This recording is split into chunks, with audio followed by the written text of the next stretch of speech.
नमो भगवते वासुदेवाय. तर आपण श्रीमद भागवत महापुराण पाहत आहोत आणि त्यातील हा आपला 9वा स्कंद. 9व्या स्कंदातील अध्याय 12व्या अध्यायामध्ये आपण इक्ष्वाकू वंशाच्या अन्य राजांचे वर्णन पाहणार आहोत.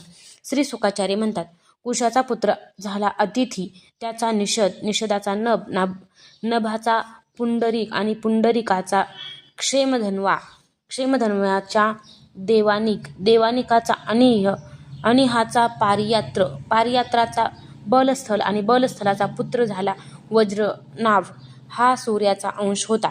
वज्रनाभापासून खगनापासून विधृतीपासून हिरण्यनाभ उत्पन्न झाला. हा जैमिनीचा शिष्य आणि योगाचार्य होता.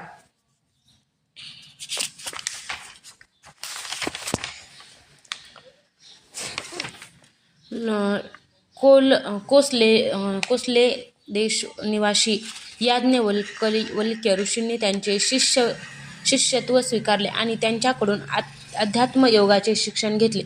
तो योग हृदयाची अज्ञानग्रंथी तोडणारा तसेच परमसिद्धी देणारा होता. हिरण्यनाभाचा पुष्याचा ध्रुवसंधीचा सुदर्शनाचा अग्निवर्णाचा शीघ्र आणि शीघ्राचा पुत्र मरु झाला. मरुने योग साधनेने सिद्धी प्राप्त करून घेतली आणि तो सध्याही कलाप नावाच्या गावात राहतो.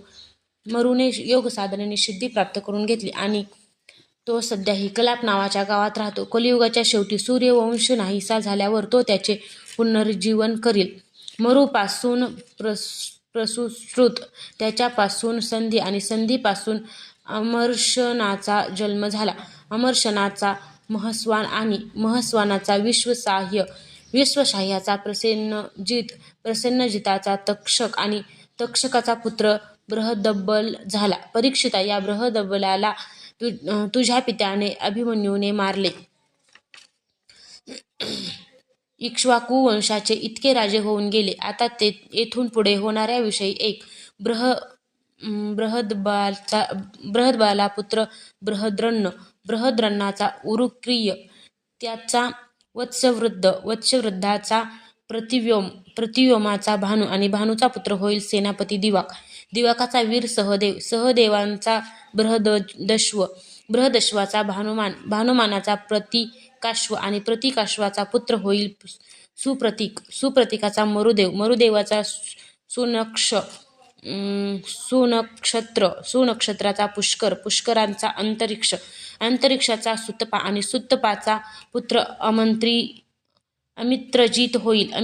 अमित्रजितापासून बृहद्वाजापासून बर्हीपासून कृतंजयापासून रणंजय आणि त्यापासून संजय होईल.